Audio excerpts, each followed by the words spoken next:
The rain came down hard on Flagstaff that November night, the kind of cold rain that finds every gap in your jacket and settles into your bones before you even realize you are shivering.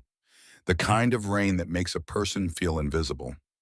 Callie Briggs had been invisible for so long that she barely noticed anymore. She was 38 years old, and she had learned early that the world moves loudest for the people who can hear it. She could not hear it. Not the rain hammering the metal roof of the Desert Rose Diner. Not the country music bleeding through the walls from the jukebox inside. Not the trucks growling past on Route 89 with their headlights cutting pale slashes through the dark. She felt the vibrations of all of it through the soles of her boots, through the damp concrete under her knees, as she crouched beside the dumpster, dragging out the last trash bag of the night. But hearing it was something she had given up on a long time ago. She was beautiful in the way that hard years sometimes leave a woman beautiful, not soft and untouched, but shaped. High cheekbones, dark brown hair pulled back with a rubber band, a few silver threads catching the yellow light above the diner's rear exit. Green eyes that had learned to read everything with the particular precision of someone who has no backup system. She had learned to read the world because the world had never bothered to learn her language back. The Desert Rose Diner sat at the edge of town where the highway started to forget about civilization. Inside, Marcus Flynn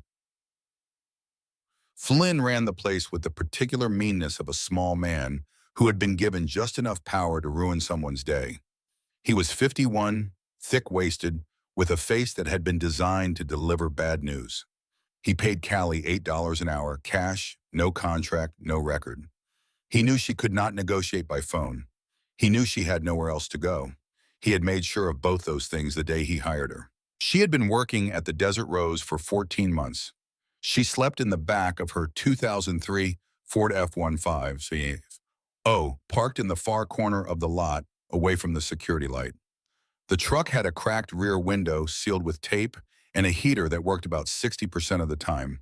She owned 4 changes of clothes, a box of tools she had carried with her from her last real job, and a coffee can with $312 in it hidden under the passenger seat.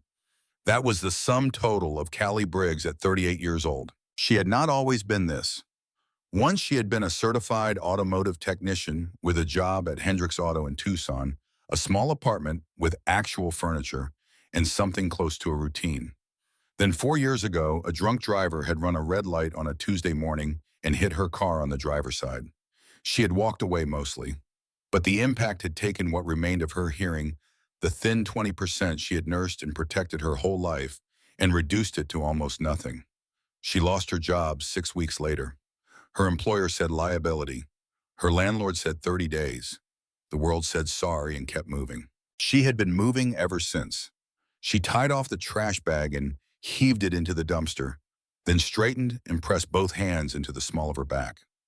The rain drilled against her shoulders.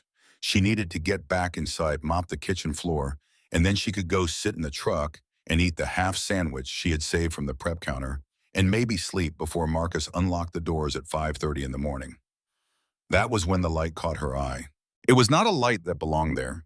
It came from the service road that ran behind the strip of businesses south of the diner, a narrow asphalt lane used mostly by delivery trucks and people who did not want to be seen on the main road. The light was orange, flickering. Wrong. She was already moving before the thought formed. She rounded the corner of the diner at a jog and stopped. A motorcycle was on its side in the service road, the front wheel still spinning slowly, the engine compartment putting out a thin tongue of flame that the rain was working to kill but had not killed yet. A man was on the ground beside it. He was enormous, even lying down.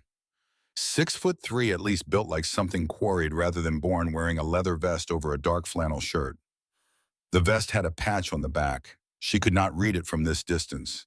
His left hand was pressed against his right shoulder, and the rain around him was running dark. 2 men stood over him. Both wore jackets with different patches.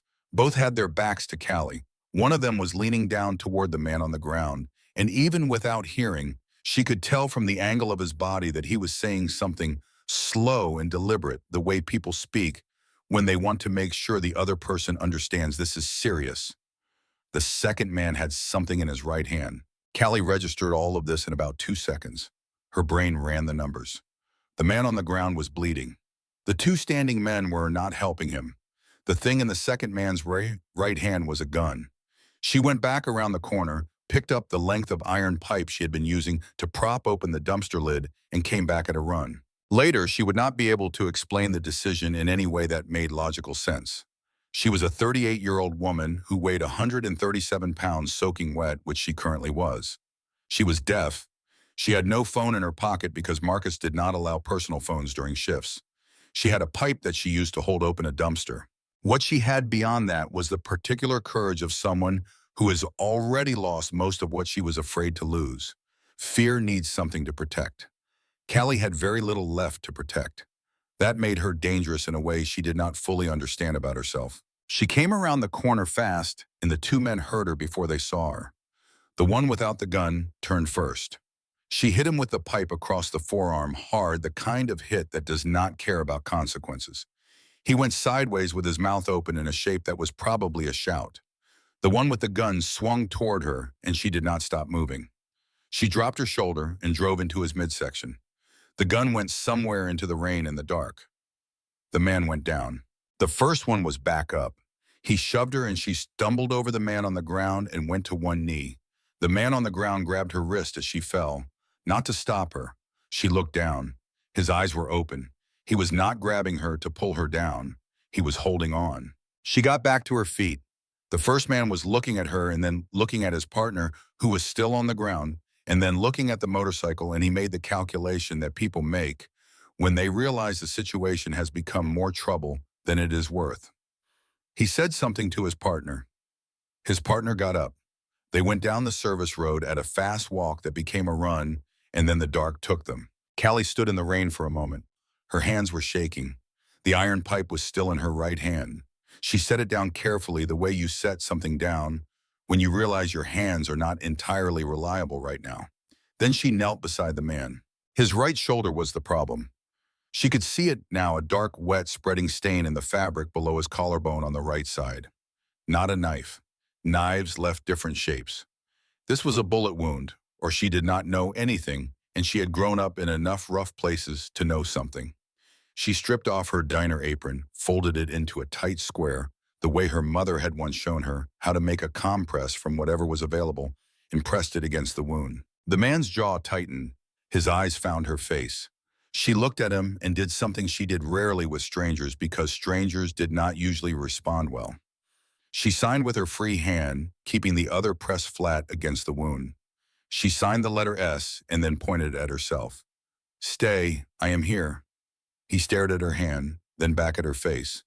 Then he did something she had not expected from a man this size in this situation. He signed back. Slow, unpracticed, but real. His left hand moved and he made the shape. It was the ASL sign for OK. Callie felt something shift in her chest that she did not have a word for. She had gone 11 months in Flagstaff without a single person signing back at her. Not once. She pressed harder on the wound and looked at the motorcycle. The flame had died out in the rain, just a smear of black smoke rising now. The bike was heavy, but she had moved heavy things before. She did not think about whether she could do it. She looked at the man and pointed at herself, and then pointed at the bike, and he understood. He nodded once tight, a man who was conserving everything he had. She got the bike upright. It took 3 tries. The key was still in the ignition. She had never ridden a motorcycle in her life. She had, however, spent years understanding engines, and this was an engine attached to 2 wheels, which was simpler in some ways than what she usually worked with. She had watched the general mechanics of motorcycles on instructional videos for years, not because she planned to ride one, but because understanding how things worked was the only way she had ever found to feel less lost in a world she could not fully hear. She started the engine. The vibration came up through her hands and into her arms like a living thing. She walked it forward on foot, first getting the balance, and then she sat and she revved the throttle twice. Then she rode it in a slow, wide arc down the service road in the direction the 2 men had gone, headlights sweeping enough noise and light to push them further into the dark enough presence to say that this situation had changed and it was not changing back. She rode it back, parked it, cut the engine.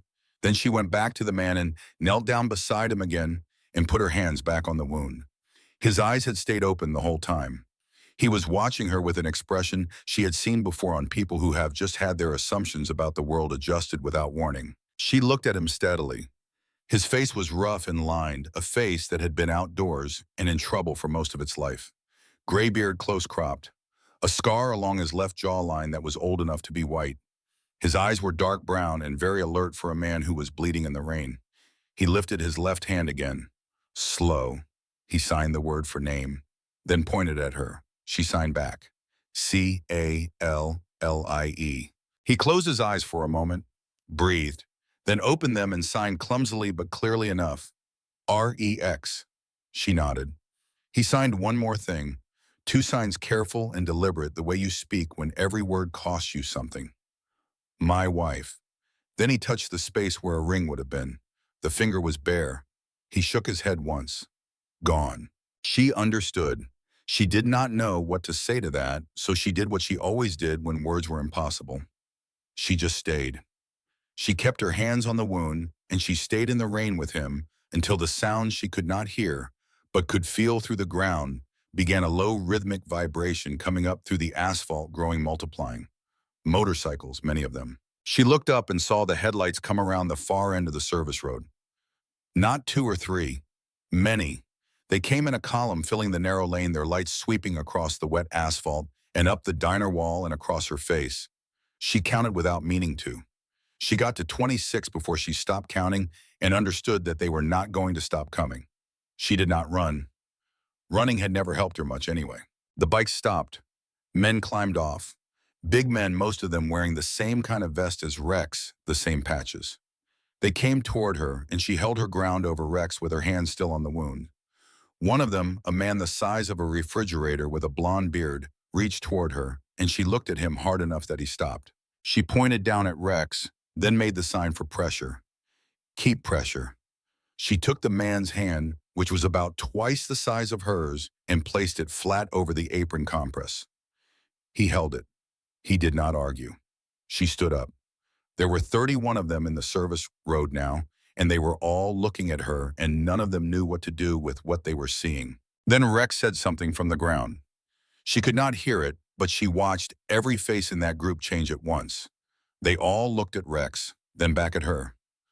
The man with the blonde beard said something, and the others stepped back slightly, creating a lane between her and the diner door. She understood that too. She went back inside and called 911 the only way she knew how, through the TTY relay service via the diner's landline, a process that took longer than it should and always felt like trying to talk through walls. She reported a man down with a gunshot wound on the service road. She gave the address. She hung up. When she came back out, Marcus Flynn was standing in the diner doorway in his apron, taking in the sight of 31 motorcycles and 31 bikers, and Rex Holden being helped carefully to a sitting position against the diner wall. Marcus had his arms crossed. His face had the particular tight expression of a man doing rapid calculations about what this situation meant for him personally. Rex was sitting up now. A lean man with silver hair who moved like someone used to working in small spaces was kneeling beside him, pressing the wound with practiced hands. Club medic, she guessed. Someone pressed a bottle of water into Rex's left hand. He drank without taking his eyes off Callie. The man with the blonde beard appeared beside her. He was maybe 40, with the kind of face that had been in a number of arguments it had not lost. He looked at her and mimed writing. She pulled the order pad from her apron pocket out of habit and handed it to him with the pen. He wrote, "Are you the one who stayed with him?" She took the pad. Wrote yes. He wrote, "Are you hurt?" She wrote no. He wrote, "I am Bear. Rex is my president. What is your name?" She wrote, "Callie Briggs." He looked at the name for a moment. Something crossed his face that she could not read fully. He wrote, "You saved his life." She did not write anything back to that. It seemed like a statement that did not require a response. The ambulance arrived 12 minutes later. While the paramedics worked, Rex pointed at Callie twice, saying something to the men around him, and each time the men looked at her with a different expression than before. Not suspicion exactly, something more complicated. One man did not change his expression. He stood at the edge of the group, slightly apart with his arms crossed, and his eyes moving between Callie and Rex in a way that reminded her of Marcus Flynn doing his calculations. He was maybe 42, lean and dark-haired, with a neatly trimmed beard, in the particular stillness of a man who makes decisions carefully. He had 3 chevrons on his vest below the main patch. She did not know what they meant, but she noted them. The paramedics wanted to take Rex to Flagstaff Medical. Rex argued. The paramedics won. As they loaded him, he reached out and caught Bear's sleeve and said something short and direct. Bear nodded. Rex looked at Callie across the distance and signed 2 signs. Slow, deliberate, stay here. She almost smiled at that. Where exactly was she going to go? Marcus Flynn had been watching all of this from the doorway. When the ambulance pulled away and the bikers began spreading out across the lot, some sitting on their bikes, some leaning against the diner wall, Marcus came down the steps and crossed the wet asphalt toward Callie, with his arms still crossed and his face set in the expression he used when he was about to tell her something she was not going to like. She watched the angle of Marcus Flynn's shoulder the way she watched everything for the small betrayals that came before the large ones. His shoulder was already set for dismissal before he reached her. He said, "You brought this here. You involved this business in whatever this is." She started to sign and remembered he could not read it. She reached for the order pad, but he talked over her hands knowing she could not follow both at once. He said, "You are done here, Callie. Get your things and go. Tonight." She stopped. She looked at him. She had worked 14 months for this man. She had worked through a cracked window and a winter with a heater that quit for 3 weeks. She had watched him pocket the difference between what she was legally owed and what he actually paid her month after month because she had nowhere else to turn. She reached for the order pad. He knocked it out of her hand. The pad hit the wet asphalt. She looked down at it. She looked back up at Marcus. His face was doing the thing it did when he thought he had won something. Then she watched his expression change. She did not hear what was said behind her. She felt the shift in the air, the way 31 men stopping their separate conversations at the same moment creates a particular kind of silence that is heavier than noise. She turned. Rex Holden was standing at the top of the ambulance sitters. He had refused the gurney. He was upright, one arm across his chest, keeping pressure on the shoulder wound. His face the color of old ash, his eyes absolutely level. The paramedic beside him had the expression of a man who knew he had lost this argument. Rex was looking at Marcus Flynn. He said something. Callie watched Marcus's face collapse from winning to something she had rarely seen on him, something close to fear. Bear appeared at Callie's elbow. He had retrieved the order pad from the ground. He wrote, "Rex says pack your things. You are coming with us." She looked at him. She wrote, "I don't know you." He wrote, "You knew him well enough to stay in the rain with your hands on a bullet wound." "You know us well enough." She looked over at the lean, dark-haired man standing apart from the others. He was still watching her, still calculating. She wrote on the pad and showed Bear. "Who is that one?" Bear glanced over. His expression shifted slightly. He wrote Vance Steele, Vice President. Don't worry about him. She had learned that when someone told her not to worry about a person, that was the person she should pay the most attention to. She went to the truck. She got the coffee can from under the seat and put it in her jacket pocket. She got the box of tools from the truck bed. She got the small bag with her 4 changes of clothes. She stood for a moment with her hand on the door of the truck, looking at the cracked rear window with its tape seal, the peeling paint on the door frame, the dent in the rear panel that had been there when she bought it for $400 3 years ago. Then she picked up her things and walked back to where the Iron Wolves were waiting. Bear helped her load the toolbox into a saddlebag. Someone she did not know handed her a helmet without being asked. She put it on. She had never ridden as a passenger on a motorcycle. She climbed on behind a man named Eli, who Bear indicated with a gesture, a young man maybe 22, with an open face and ears that turned red in the cold. He drove carefully, she noticed, more carefully than the others. They rode in a column through the wet streets of Flagstaff, heading east, then south into a neighborhood she had not explored much. The vibration of the engine came up through the seat and into her spine, and she held onto the back bar and watched the rain-blurred streetlights go past. The Iron Wolves compound was behind a chain-link fence on a patch of land that looked from the outside like an automotive business, and from the inside like something between a garage and a small fort. There was a main building, a long, low structure with warm light in the windows. There was a separate garage building, larger with its wide doors closed for the night. There were a dozen bikes parked in orderly rows under a corrugated metal shelter. There were two men at the gate who opened it without being asked as the column rolled through. She climbed off the bike in the main lot.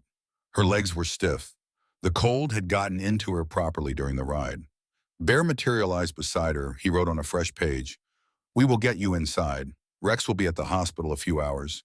He asked that you be made comfortable." She wrote back, "I am not comfortable in places I do not know."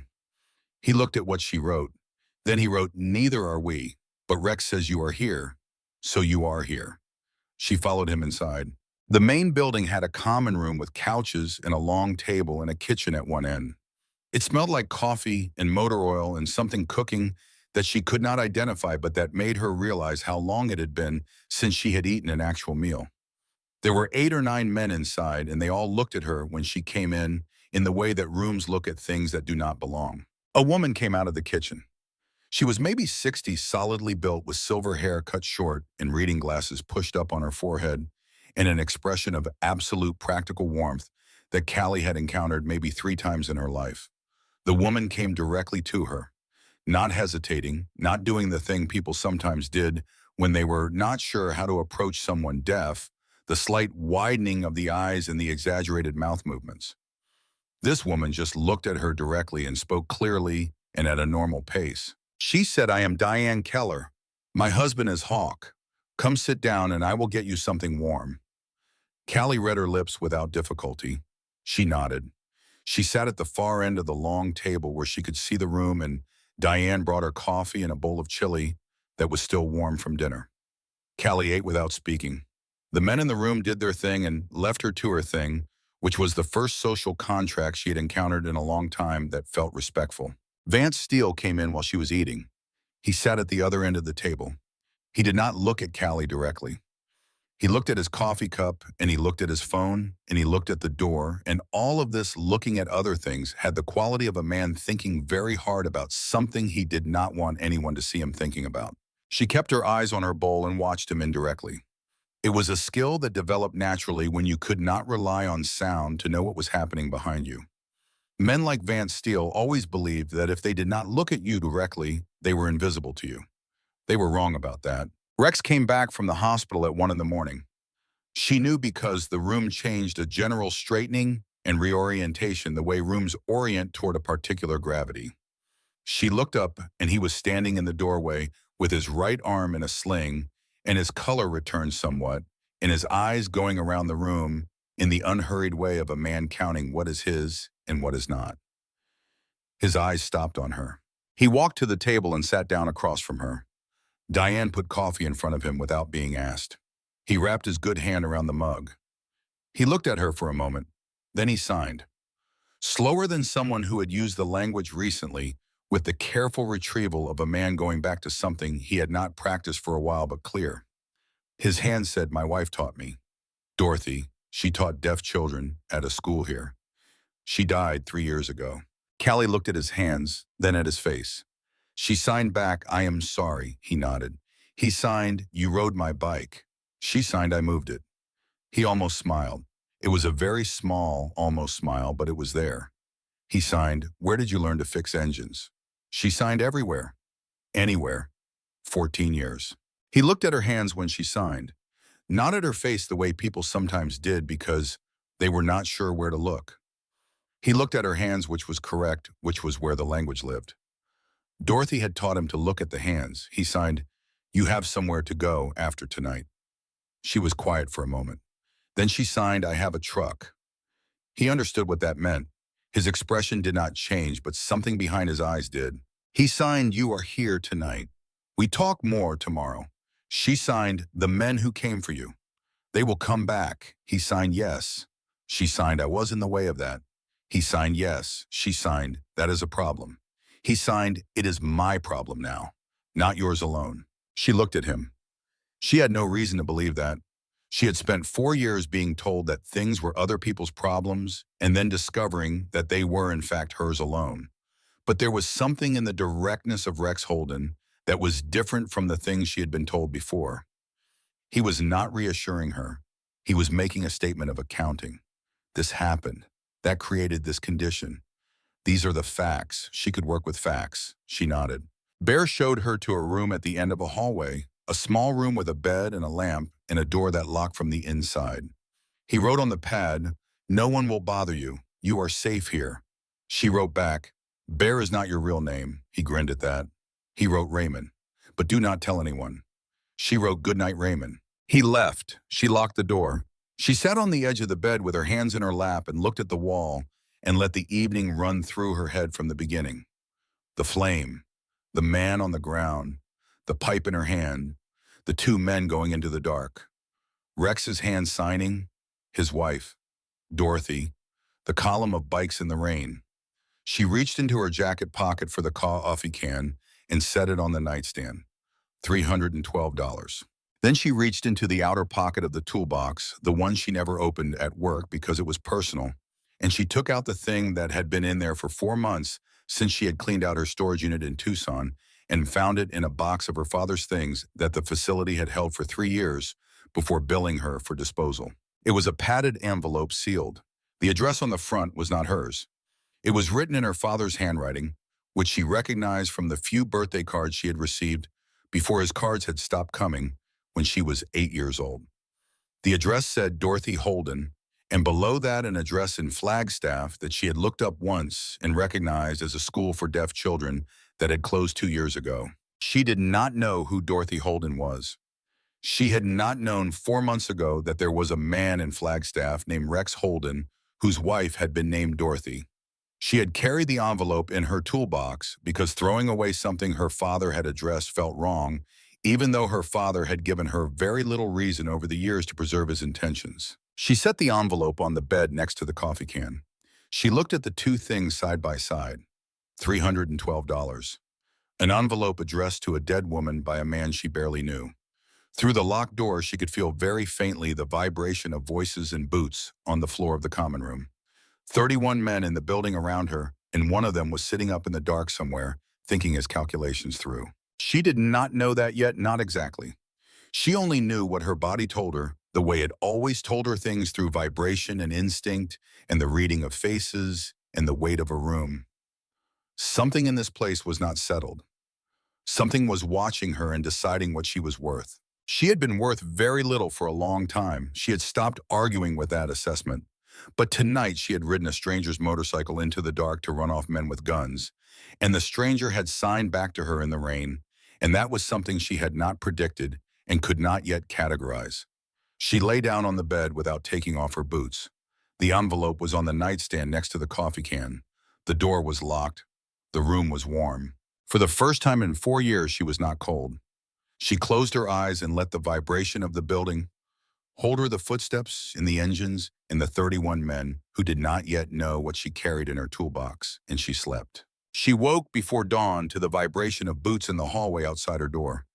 Not one set, several, moving with purpose. She lay still and counted the footsteps by the rhythm of vibration through the mattress, and when they passed without stopping, she let out the breath she had been holding.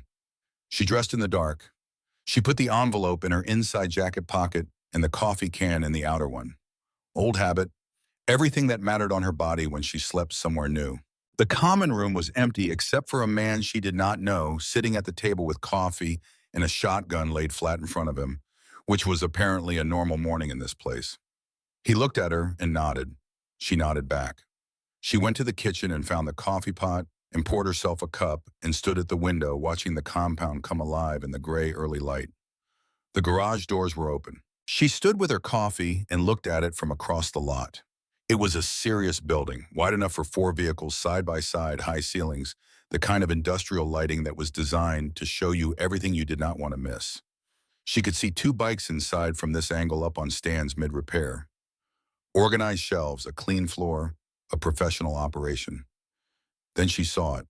It was against the far wall apart from the working bay sitting on its own.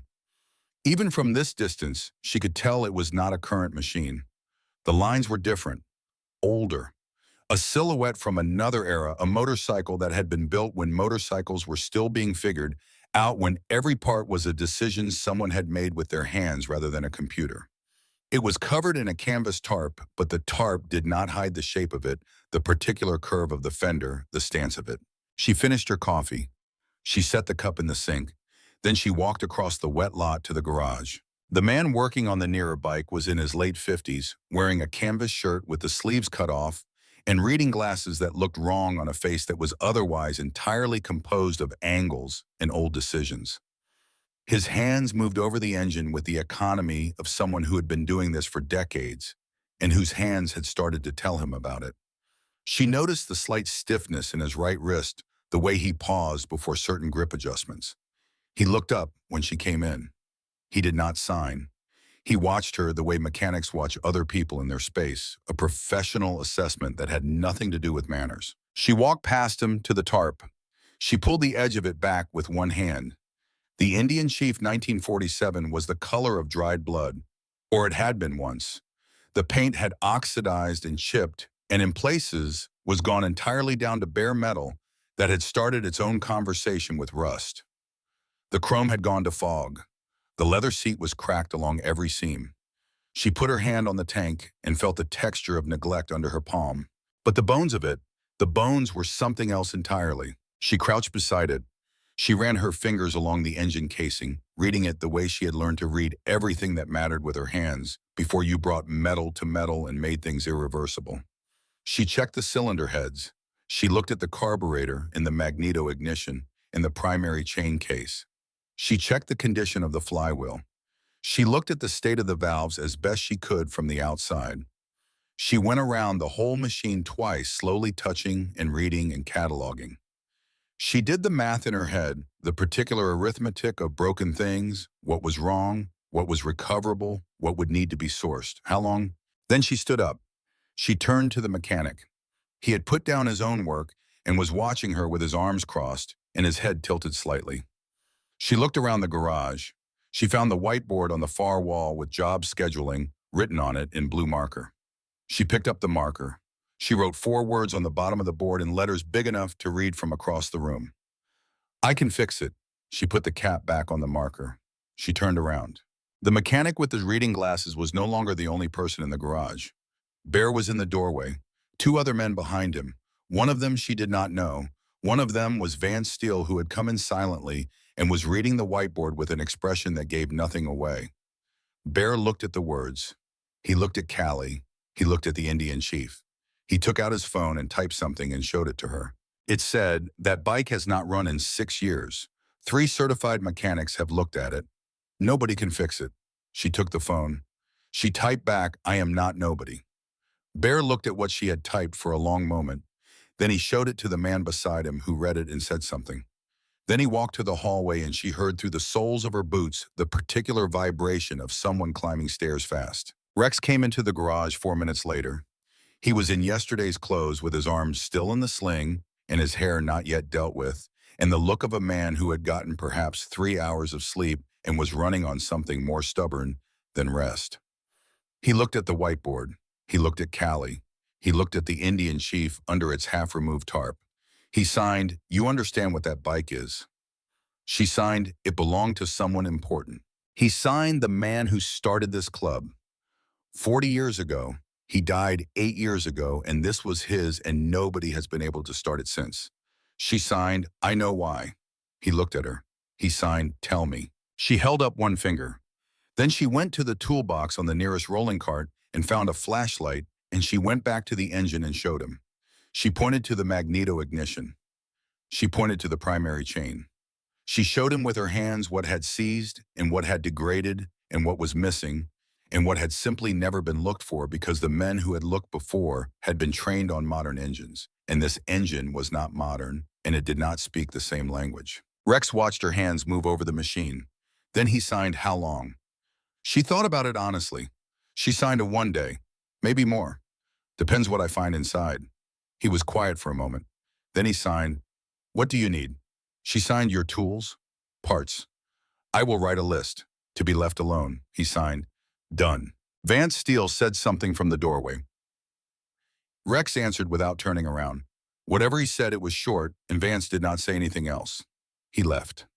Callie noted the set of his shoulders as he went, the particular tightness of a man who has just lost a small argument and is already planning for the next one. The mechanic with the reading glasses, whose name she learned from Bear's whiteboard notes, was Ed. Stayed in the garage but stayed out of her way with the professional courtesy of one tradesperson recognizing another. He brought her coffee at 10 in the morning without being asked and set it on the rolling cart near her elbow and went back to his own work. She started with disassembly, full tear down of the engine, every component laid out on a clean cloth in the order it came off so that reassembly would be a story she had already told once and was now telling again. She found what she expected and she found what she had not expected. The cylinder walls were better than they looked from outside. The crankshaft was sound. The valves needed resurfacing, which she could do here. The magneto needed a complete rebuild, which she had done before on older machines, because she had worked once for a man in Tucson who specialized in pre-war motorcycles and had considered it his personal mission to teach her everything he knew before he retired. The names of her teachers had not mattered as much as what their hands had shown her. That man's hands had shown her more than most. She worked through the afternoon. The light changed outside the high windows from gray to gold to the long flat orange of late day. Ed left at some point, and Eli came in for the evening shift, the young man from last night who had driven carefully. He watched her work with open curiosity from a respectful distance, and when she needed a second pair of hands to hold something steady, she tapped his shoulder and showed him what she needed, and he did it without asking questions. He could not ask anyway. She liked Eli for that. The parts list she had written in the afternoon had sent Bear out twice to different suppliers. One part he could not source locally, and she solved that by fabricating it herself from stock metal, using the lathe in the back of the garage. Eli watched her use the lathe with an expression of concentrated attention, the way young people watch when they are actually learning rather than just observing. The reassembly took longer than the teardown. It always did. Each component had to go back exactly as intended. And in this engine, that meant understanding the intentions of an engineer who had been dead for decades, reading his choices as recorded in the tolerances, in the design, in the particular logic of how he had decided things should fit together. She did not rush it. The sun was completely gone and the garage was running on its industrial lights when she was ready. She had checked everything twice. She had primed the fuel system. She had verified the timing. Eli was still there, sitting on a stool near the wall watching. He had not left in 4 hours. He was 22 years old and he had the patience of someone much older, and she appreciated it. She looked at him. She held up her hand, the sign for wait. Then she reached down and she kicked the starter. The Indian chief did not start on the first kick. It did not start on the second. On the third kick, it caught. It ran rough for 10 seconds, the rough, uncertain running of an engine, remembering what it was, and then it smoothed. It smoothed and settled into a rhythm that she could not hear, but could feel everywhere through the floor and up through her boots and into her legs and her spine and her hands where she had laid them flat on the tank. 6 years of silence ending in a vibration that ran through her like a cord. She did not know she was crying until she felt it on her face. She did not wipe it because her hands were on the tank and she was not ready to move them yet. She heard nothing. She felt everything. When she finally turned around, Rex was standing in the garage doorway. She did not know when he had come in. He was standing very still with his good arm at his side and his face doing something that men like Rex Holden were not in the habit of letting their faces do. He turned away before she could see all of it. He stood facing the doorway for a moment with his shoulders doing something that had nothing to do with the bullet wound. Eli was on his feet. His hands were moving, signing something she had not taught him, something he must have looked up on his phone because she recognized the sign even though the execution was clumsy and unpracticed. He was signing amazing. She looked at the boy, and for a moment the garage and the engine and the long day dissolved, and she saw only this, a 22-year-old kid who had sat for 4 hours in silence and then looked up how to say the right thing in her language so she would not miss it. She signed back. "Thank you." Rex turned around. His face was composed again mostly. He walked to her and looked at the running engine and then at her, and he signed, "My wife would have liked you." She did not know what to do with that, so she just held it. He signed, "Come inside when you are ready. We need to talk." She let the engine run for another 10 minutes, monitoring the temperature and the rhythm, checking for anything that might reveal itself under sustained operation. Everything held. She cut the engine when she was satisfied and covered the bike with its tarp and washed her hands at the utility sink and went inside. Rex was at the far end of the long table with coffee and a folder of papers. Bear was there. Eli had followed her in and taken a seat at the far end, apparently now attached to whatever was happening. Vance Steele was not in the room. Rex slid a piece of paper across the table to her. It had been printed from an internet search. It showed her name and a licensing record from the Arizona Board of Technical Registration. It showed her credentials, her certifications, the accident report from 4 years ago, and the gap after that. She looked at it. She looked at Rex. He signed, "I had Bear look you up this morning. I wanted to know who you were before I decided what this was." She signed, "And what is this?" He signed, "That is what I want to talk about. We have a problem that started last night and it is not finished." He told her about this Copper Reapers. He used a combination of signs and the whiteboard in Bear's phone to fill in what his signing could not cover. The Copper Reapers were a club based out of Prescott, moving into territory that Iron Wolves had worked and maintained for years. Not just roads. The legal businesses that the club used to keep its members employed and its finances legitimate. 3 Iron Wolves businesses had been hit in the past 2 months. A shop vandalized, a contract canceled under pressure, a truck run off the road. Last night had been the first time it became guns and blood. She read all of this from the whiteboard in Bear's phone in Rex's hands, and she thought about it carefully. She signed, "Why did they come for you specifically last night?" Rex signed, "Someone told them where I would be. The timing was too exact. They knew which road I was taking. They knew I would be alone." She held that thought. Then she signed, "Someone inside." Rex's expression confirmed it without him signing anything. She signed, "You know who." He signed, "I have a suspicion. I do not have proof." She looked at the door. Vance Steele was not in the room. She reached into her jacket pocket and took out the envelope. She set it on the table between them. Rex looked at the envelope. She watched him read the address. She watched his face change the way a face changes when it sees something it was not prepared for, not dramatically, just a subtle internal shift, like a building settling. His hand moved toward the envelope and stopped. He looked at her. She signed, "I found it in my father's things." His name was Wade Briggs. Rex was very still. She signed, "I did not know who Dorothy Holden was when I found it. I carried it because I did not know what else to do with it. I did not know until tonight that your wife was Dorothy." Rex looked at the envelope for a long time without touching it. He signed, "Wade Briggs was a member of this club." She signed, "I know. He was removed when I was 8. He died 5 years ago. I did not know him well enough to know why he was removed." Rex picked up the envelope. He turned it over in his hand. He set it back down. He signed, "I need to read this alone first. Is that all right?" She signed, "It is addressed to your wife. It is yours more than mine." He took the envelope and left the table. Bear looked at Callie with an expression that was asking a question he did not know how to write down. She shook her head slightly. Not now. She drank her coffee and waited. Rex came back 20 minutes later. His face had done something and then been put back in order, but not perfectly. He sat down. He did not sign immediately. He looked at the middle distance for a moment, the way a man looks when he is recalibrating everything he thought he knew about something. Then he seen, "None, your father wrote this letter 2 months before he died. He wrote it to Dorothy because he knew she worked with deaf children and he asked her to find you. He did not know where you were. He only knew you were in Arizona somewhere. He asked her to give you a message from him." She waited. Rex signed. He wrote that he was removed from this club because he refused to report what he saw. He wrote that he saw something he should not have seen and someone threatened you. Specifically, a child, 8 years old.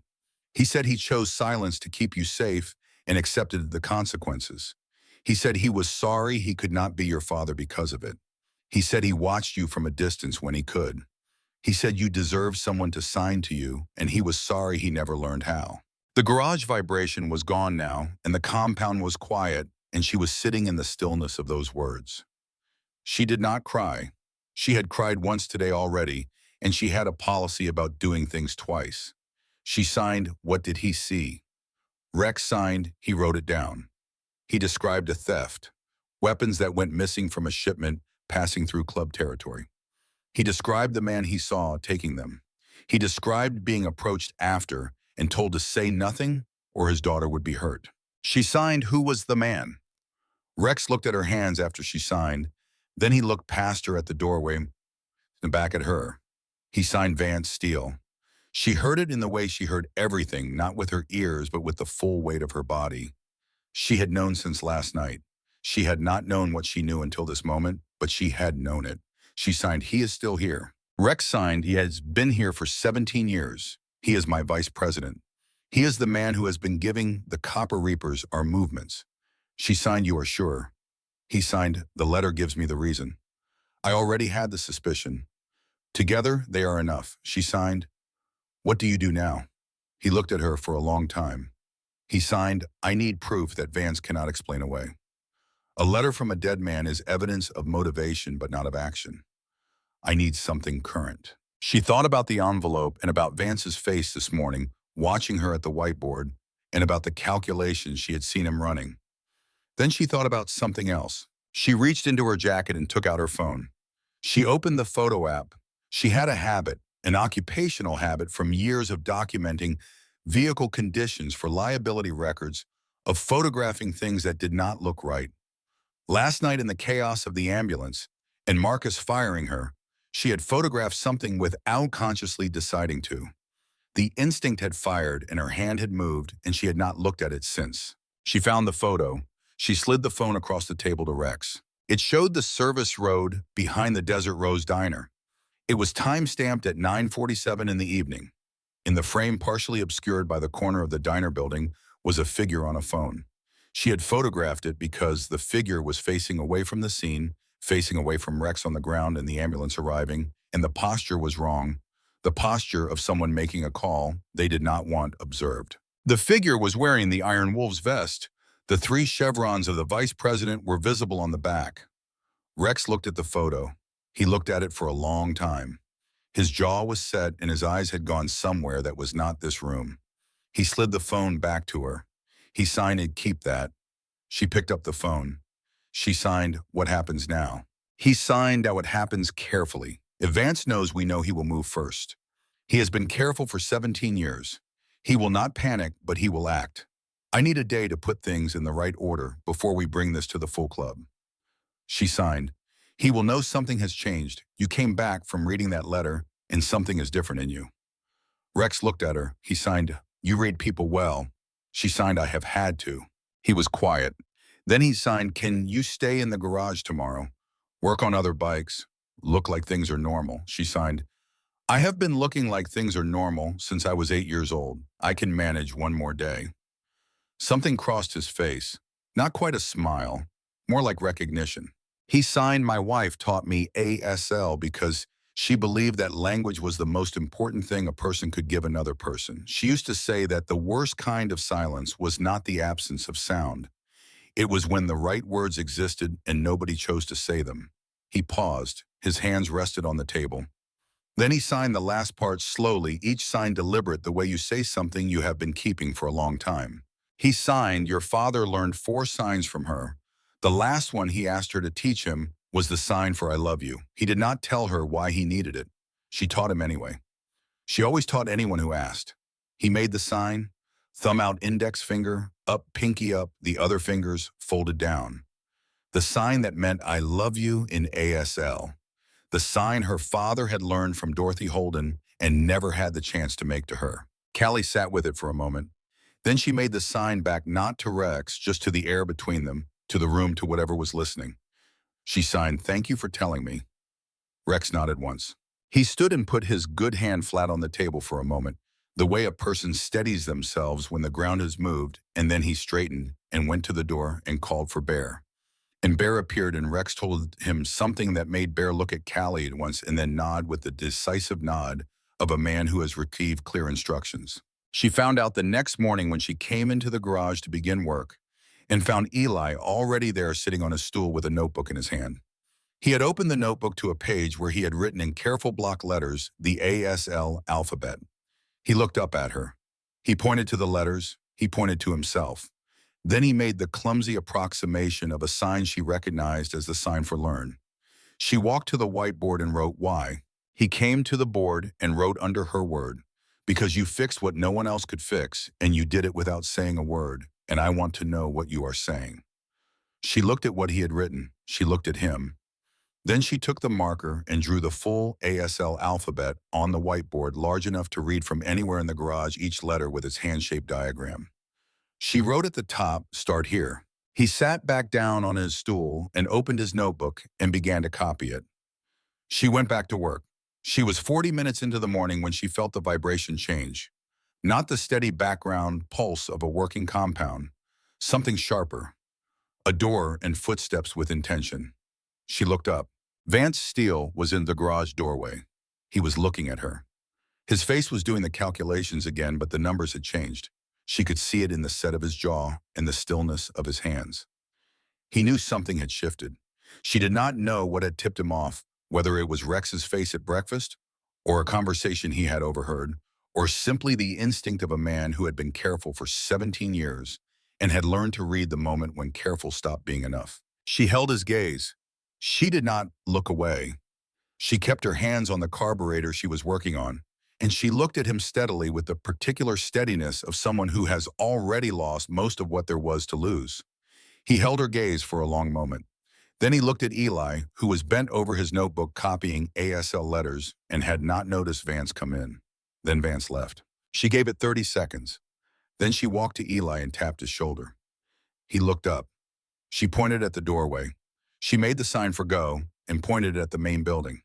She made the sign for Rex. He understood. He closed his notebook and stood up. She wrote on the whiteboard fast, "Tell Rex, Vance knows, now." Eli read it. His young face went still with the specific stillness of understanding the weight of something. Then he went. She stayed in the garage. She went back to the carburetor. She kept her hands moving because hands moving on familiar work was the only thing she knew to do when the situation was no longer under her management. Her body told her what her ears never could, that something in the compound had shifted and would not shift back. The footstep patterns were wrong. Too many people moving at once, converging rather than dispersing. The gate vibration told her it was opening and closing more than usual. She stood up from the bike she was working on. Through the garage window, she saw the gate of the compound opening. Through it came motorcycles and more motorcycles, and she stood at the window and counted them until she stopped counting at 47 because they were still coming, and she understood that whatever Rex had put in order during the night and had arrived ahead of schedule. She stood at the garage window with grease on her hands and watched the Iron Wolves come, and she understood without being told that whatever came next was going to happen now. She did not go outside. The garage window was close enough. She stayed there and watched the compound fill, and she kept her hands busy on the carburetor because busy hands were the only thing keeping the rest of her from coming apart at the seams. She had been in this place for less than 2 days. She had fixed an engine and read a letter and learned the name of the man who had ruined her father, and she had done all of it in a silence that nobody outside this building would ever fully understand. Now 67 motorcycles had come through the gate, and the compound was full of men who were about to learn why they had been called. Eli came back to the garage at a run. He went straight to the whiteboard and wrote, "Rex says stay here.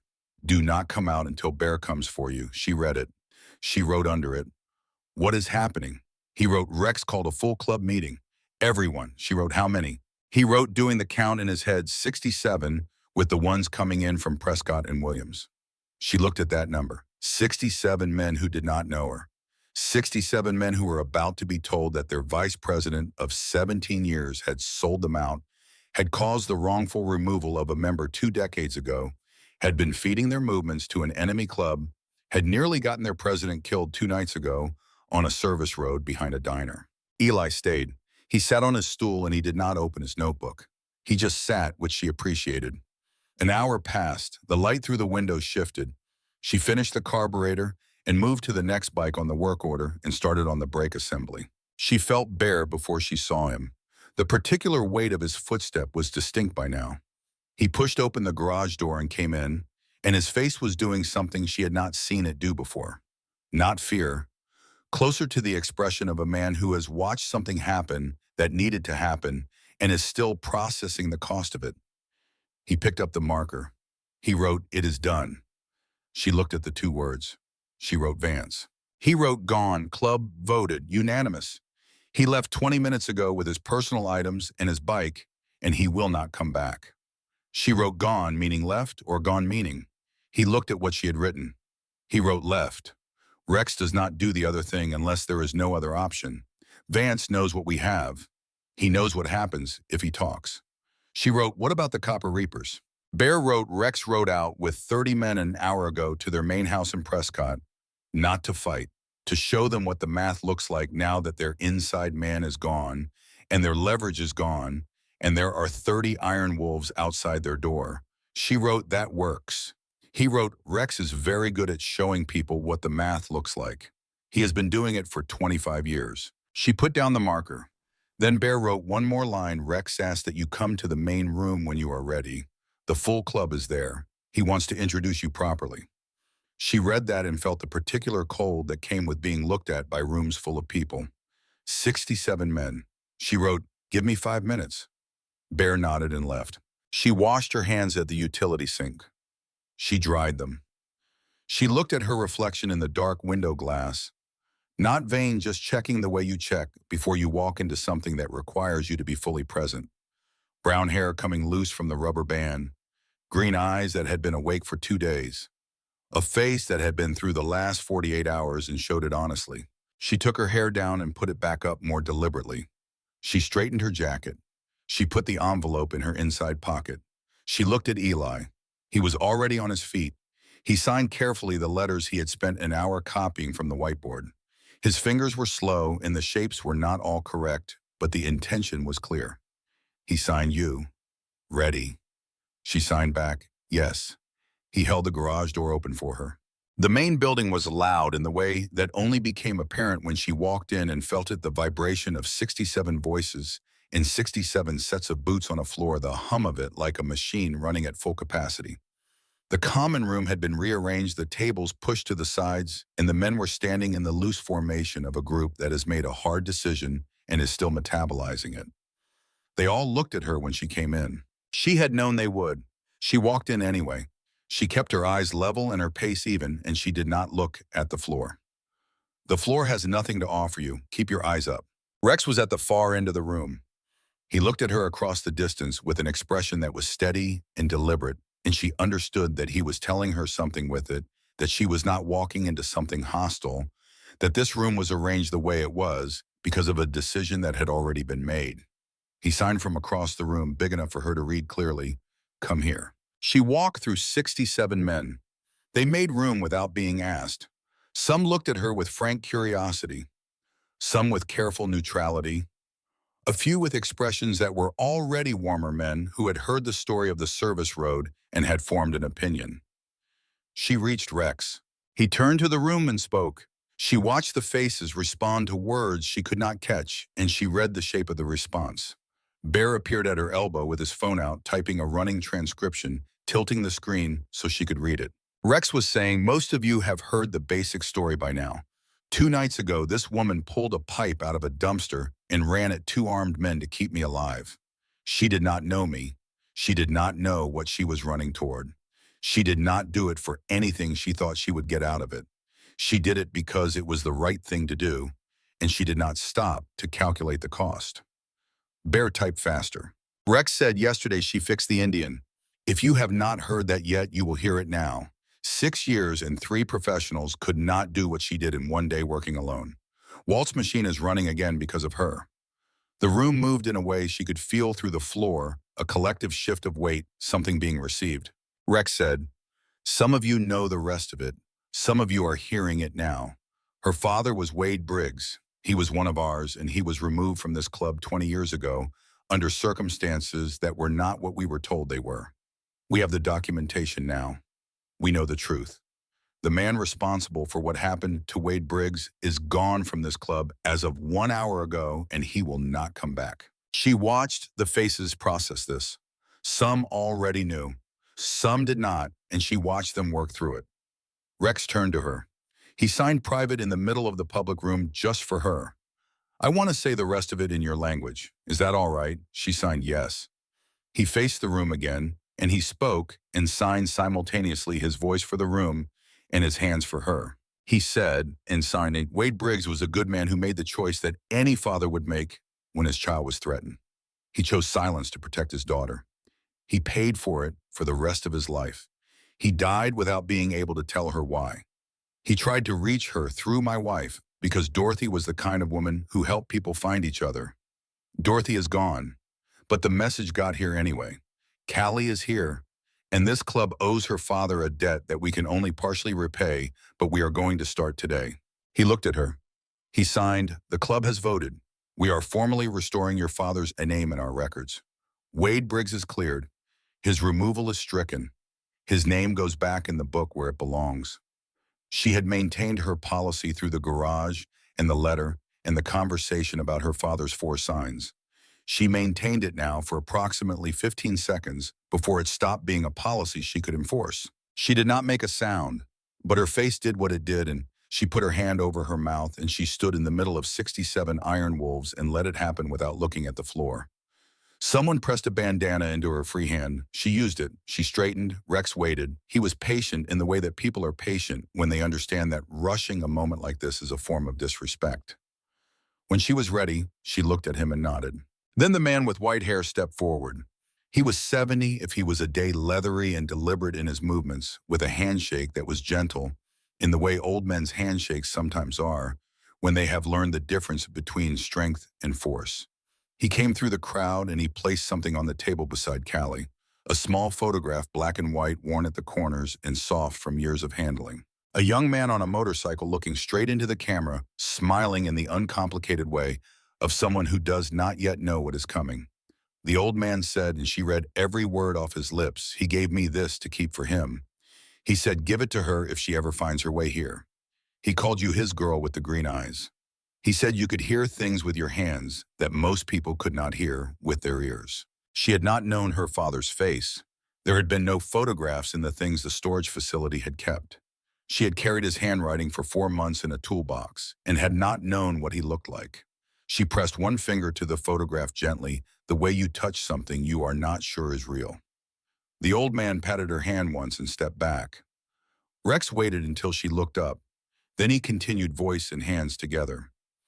He said, "There is one more thing. Bear." Bear stepped forward and placed a folder on the table. He wrote on his phone and showed it to her. "Open it." She opened it. 2 pages. Clear terms. Wages and hours, and the room in the hall and the truck in the lot. The title at the top of the first page said head mechanic in plain language. Rex signed, "This is not charity. We need someone who can do what you do." Ed's hands are telling him it is time to step back. The Indian needed you, and there will be other machines. We are asking because you are the best person for the job. She looked at the folder. She looked at the room. 67 men waiting. She signed to Rex clearly so the room could see, "I want to earn this. Not because of the service road or because of my father. Because I am good at the work." Rex read her hands. He translated for the room. And the room responded with the solid sound of men who have been given a reason to respect something. Rex signed in 90 days. After that, we talk about the rest. She signed, "I want it in writing." He signed, and Bear has already drawn it up. She looked at the contract. She picked up the pen on the table and she signed her name at the bottom and the date beside it. Then from the doorway of the garage wing, Ed appeared. He had not been in the main room for the meeting. He came in now, moving at his own pace, and he walked to the table and he looked at the contract with her signature on it, and he looked at her. He picked up the pen and wrote 4 words at the bottom of the second page below all the official language in his own hand. "Good hands. Welcome aboard." She read it. She looked at him. He nodded once, the nod of one tradesperson to another, and went back to the garage. That was the whole of it, and it was exactly enough. Bear stepped close and wrote on his phone, "One more thing. Rex wants you to see something." He showed her another message on the screen. It was from a contact listed only as Phoenix Field. It read, "Flagstaff County Sheriff Dale Keller under federal investigation. FBI Arizona open file this morning. Charges pending, conspiracy, bribery, obstruction, spanning 11 years. Evidence sourced from recorded communications and financial documentation recovered in Prescott." She read it twice. She knew that name. She had known it for 30 years without knowing she knew it. A face seen once through a screen door when she was 7 years old, standing behind her mother while her mother tried to explain to a uniformed man that someone had been following them, that she was scared, that she needed help. The man had looked past her mother at the door, and at the small girl with the green eyes behind it, and he had said something and left. Her mother had stood at the closed door for a long time. Callie had watched her mother's shoulders and understood without being told that the help was not coming. She had memorized the badge number on the man's uniform because she memorized everything visual, and she had no other way to hold the world. Badge numbers and faces. Dale Keller. She set Bear's phone down on the table. She did not say anything. Some things did not need to be said to be heard. Rex was watching her. He signed, "You knew him." She signed, "He came to our house once when I was 7. My mother asked for help. He left." Rex held that. Then he signed, "He will not be leaving this time on his own terms." She nodded. She folded the contract and put it in her jacket pocket next to the photograph of her father. That evening, after the compound had settled and the visiting members had ridden back to their own chapters, and the 67 had become the familiar 31 again, she went to the back room and found the boxes herself. She had been thinking about them since Rex had mentioned them the night before. She was on the floor with the third binder open in her lap when Rex found her. He sat down on the floor across from her without being asked, and they went through the boxes together in the quiet of the back room, while the compound settled into its evening around them. Dorothy Holden had kept extraordinary records. Every student documented photographs, in some cases notes on progress, in methods, and what worked and what did not. Callie found it in the third binder. The page was dated 29 years ago. She had been 9 years old. Her name was written at the top in Dorothy's clear hand, Callie Briggs, and below it 3 months of session notes. At the bottom of the last entry, Dorothy had written, "This student has exceptional spatial intelligence and an intuitive understanding of mechanical concepts. She takes apart her hearing aid and puts it back together during sessions when she is bored. She never loses a piece. Her hands know things. I hope someone takes the time to teach her properly."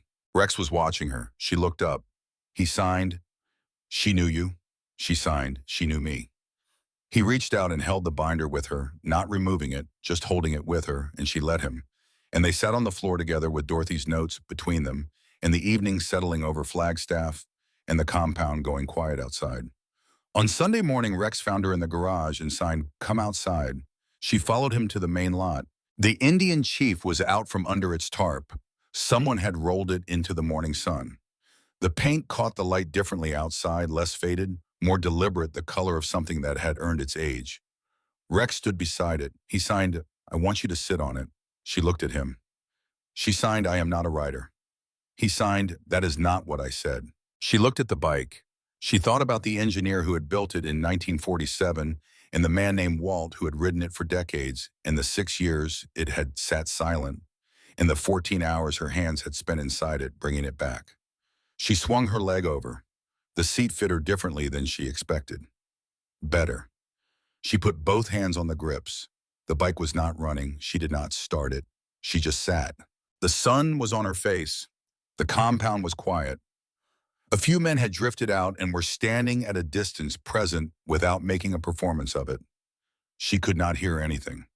She never could. But she felt the metal under her hands, the temperature of it in morning sun, and she felt the solidness of the frame under her, and she felt the ground through the tires, the simple fact of a machine built to go that had been brought back to its purpose by her hands. She sat on it for a long time. Rex stood beside her and did not rush her. Eventually, she signed with one hand, keeping the other on the grip. "Your wife wrote that she hoped someone would teach me properly." He signed, "Someone did not. You taught yourself." She signed, "She would probably say that counts." He signed, "She would definitely say that counts." She looked out past the gate at Route 89, running north and south through the morning, open and long, and going somewhere in both directions. She signed, "I am going to need to learn to ride." Rex signed, "I was going to suggest that." She signed, "You can teach me or you can find someone who can." He signed, "I will teach you, same as I would teach anyone here." She signed, "Anyone here." He looked at her. He signed, "Anyone here." She held that for a moment. Then she put both hands back on the grips and looked out at the road and let the morning sit on her, the way mornings sit on people who have found a place to be. Not perfectly, not without the long work still ahead, but here, present, accounted for in the books of a club that owed her father a debt and was paying it the only way. Debts like that can be paid not in full, but in the daily showing up the morning coffee, the sign in good mornings across a compound, the written agreement in plain language. A boy with a notebook learning the shape of a language because he thought it was worth knowing an old mechanic's 4 words at the bottom of a page. Her hands on the grips of a machine she had made run again. Her name in the books. Her father's name beside hers restored and returned to the place it should never have left. Her photograph in her pocket. The morning light moved across the lot and Rex stood beside her, and Eli appeared at the garage door with his notebook under his arm, and Bear came out with 2 coffees and set one on the seat beside her without a word, and the road ran north and south, and the day was beginning, and she was in it present and accounted for visible at last. Rex signed into one final thing. He did not look at her when he did it. He looked at the road, the same road she was looking at, and his hands moved at his side, quiet and certain. He signed, "Good morning, Callie Briggs." She signed back without turning, both of them looking at the same open road. She signed, "Good morning."